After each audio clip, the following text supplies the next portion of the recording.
Let's talk Mexico. 36 hours in jail. Dangerous trends on social media turning dangerous and even deadly. The do's and don'ts of Cancun. Imagine the price of eggs is so high, you're willing to risk your life for a frittata. So egg prices are apparently soaring in the US and other parts of the world, and sadly inflation has definitely been affecting Mexico. Yo, eggs is expensive! But something humorous, I don't know if humorous is the right word, that's been going on apparently. Egg smuggling across the border. Americans are coming into different parts of Mexico, purchasing eggs and attempting to bring it back to the US. You can tell which vehicles are smuggling eggs because they're the ones going very slow over the speed bump.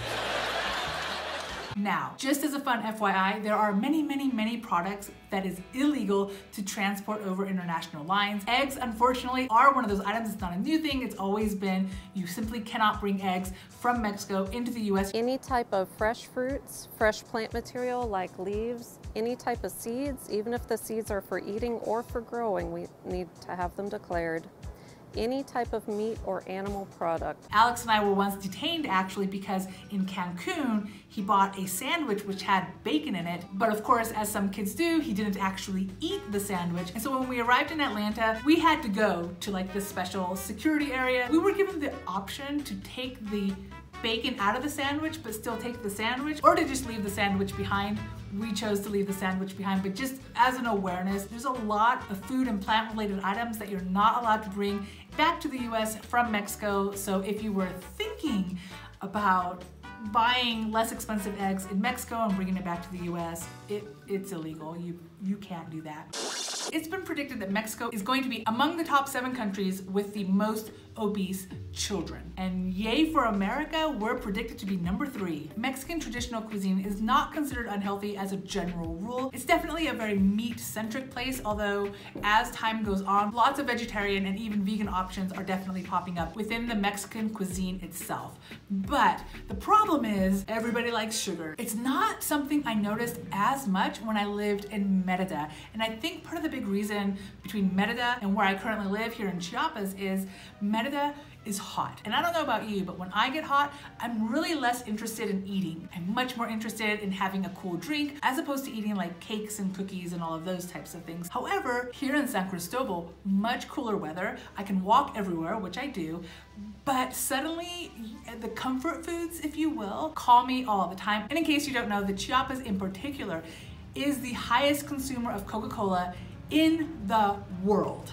And so many places that I go here will have dessert options. They taste amazing. And yeah, it's been really difficult for me to avoid. And so I thought I would just share with you a couple of neat things that Mexico does to discourage people from eating junk food in general. 2 things in particular that I find very fascinating, and I think it would be neat for the US to follow suit. The first thing you're gonna notice when you come to Mexico is junk food tends to have these signs on it. This particular one is excessive calories and excessive salt. However, if you get like a Coca-Cola, you're gonna see excessive sugar as well. So it's gonna have different warning labels, kind of similar to the cigarette warning labels we get in the US, letting you know why this particular junk food is not healthy. But the second thing that I've noticed, and it's taken me honestly a while to realize it. In 2018, Mexico passed a law to combat childhood obesity.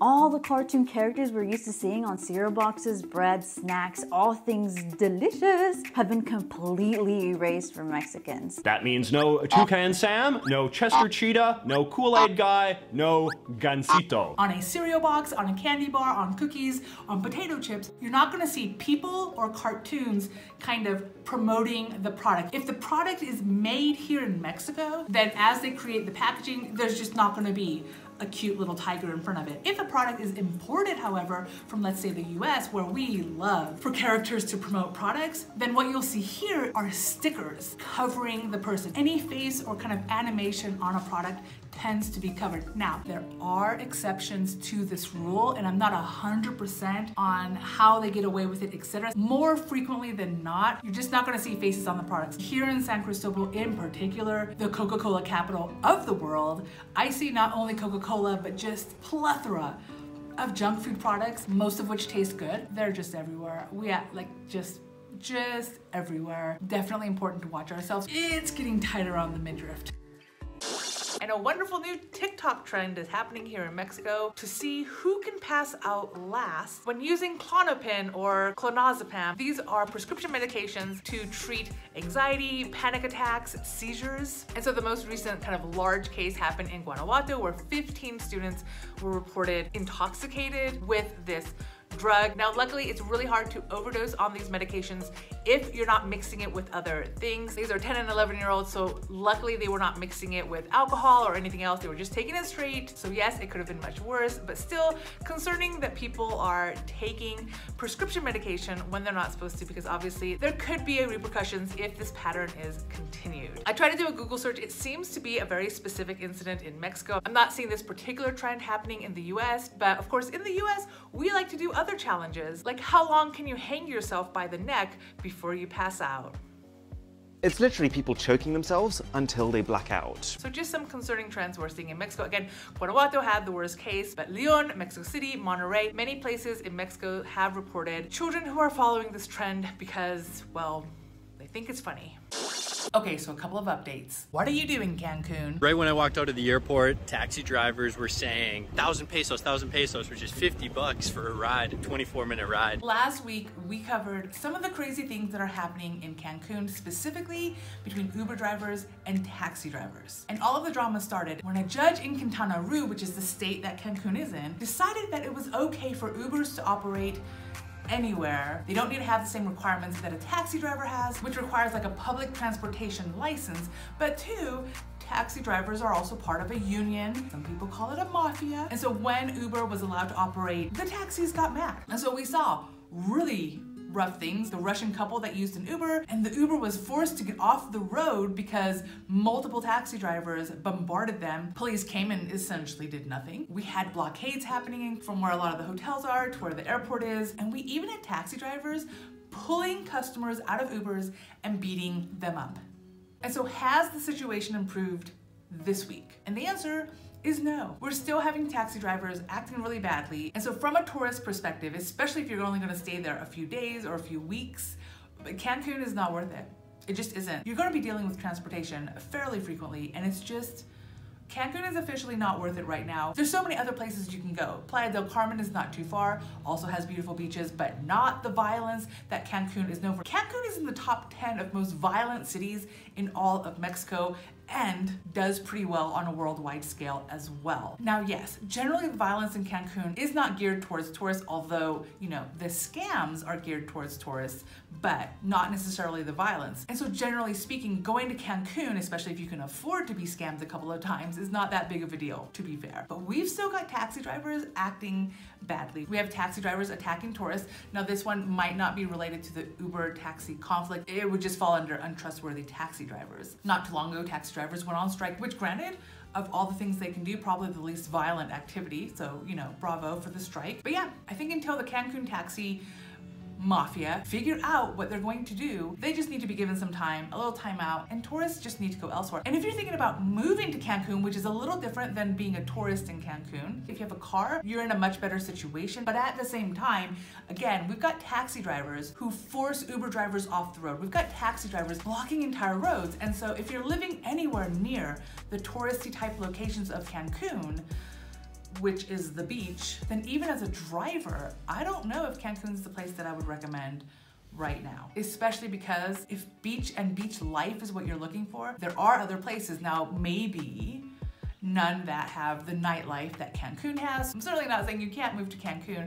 I'm just saying they need a timeout, and specifically with Easter/spring break rapidly approaching, I would absolutely avoid that area for at least the time being. And just as an FYI, if you're an English speaker, you're probably seeing the tourists complain more about the taxi situation in Cancun. But if you speak Spanish, you will see a lot of locals constantly complaining about the taxis. So not just right now, although yes, right now is peak season to be complaining about taxi drivers, but just routinely, the taxi mafia has been a huge issue for locals for a while, sometimes to the point where the locals would really rather tourists not go there. If you don't have a reason to be in Cancun, I would say avoid it until this mess dies down, which hopefully will not be much longer. But again, for me, I would full on wait till spring break is over. January 15th, not that long ago, Mexico has enacted a new law that bans the smoking of nicotine products, including e-cigarettes, in all public areas. They could be fined or even spend 36 hours in jail by breaking the no smoking law. So be careful out there. Now, as you can imagine, this was a pretty big deal, especially for smokers and for any business that tend to serve a significant amount of smokers. Even convenience stores are complaining because now that the cigarettes are completely hidden, literally they can't have a Marlboro sign at the door. Some tourists will assume that they're not selling cigarettes. And so as a tourist, as somebody visiting, if you're a smoker, you generally keep your eye open, usually for a picture of the cigarettes that you smoke and or cigarettes in general, so that you know it's an item they sell. Now that those pictures are all taken down, even convenience stores are complaining they're losing money because the smokers aren't going in. And of course, if the smokers aren't going in, they're also not buying impulse items, which are all throughout convenience stores. So how is it being enforced thus far? So one, many businesses in many cities are currently petitioning their local government and saying, hey, what can we do? Now, they don't seem to want to completely overturn the smoking ban, but they do want permission to have a smoking area, designated smoking area, where they can also serve their products. All-inclusive resorts want permission to provide all services, which does include smoking, again, designated areas throughout their property. So that's one thing I'm seeing. We're also seeing a lot of places that do seem to be getting away with allowing people to smoke on their premises. A lot of these locations are private property locations. Private properties, including beach resorts, can still make their own rules. And I have seen firsthand businesses where a customer will ask, is it okay if I smoke here? And I will see the waiter or waitress offer them an ashtray and be like, yeah, it's cool. I'm also seeing people smoking on the streets and they don't seem to be harassed by the local police, etc. Now, I do live in a very specific place in Mexico. I live in the Chiapas in San Cristobal, so I can't guarantee that Cancun, Ajijic, Querétaro, I don't know how these places are necessarily handling it.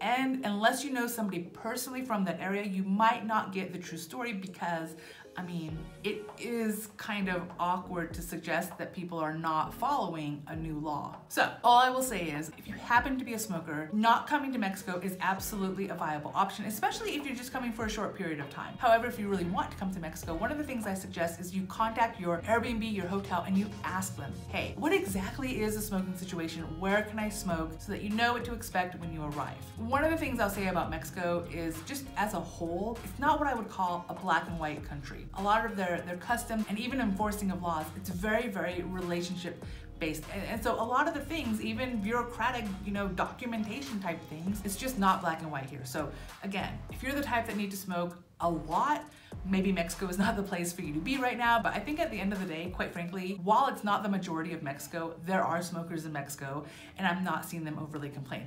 I will say, however, I've noticed near my home, and my friends have noticed near their home, that yeah, if the smokers cannot smoke in public, they will have to smoke at home. And so this is the first time I've ever had to deal with cigarette smoke near my home. Because normally it's something I deal with in a more crowded area. So I'm not saying to come to Mexico with the intention of smoking wherever you want to, or expecting restaurants and hotels, etc., to let you get away with smoking. At the end of the day, it is illegal and the fines can be pretty stiff. I'm hearing that the fines are $500 or more US dollars for getting caught smoking in a place you're not supposed to, or worse. But I do think it's possible here in Mexico to find a balance between being respectful of the local customs and traditions and living your best life. Okay, so that's it for this video. Let me know what you think. And I'm very curious, whether you're a smoker or a non-smoker, does the fact that Mexico changed its smoking policy make you want to visit Mexico more or less? And how do you feel about the possible repercussion, especially for non-smokers, that the smokers are more likely to smoke near your home now than at restaurants?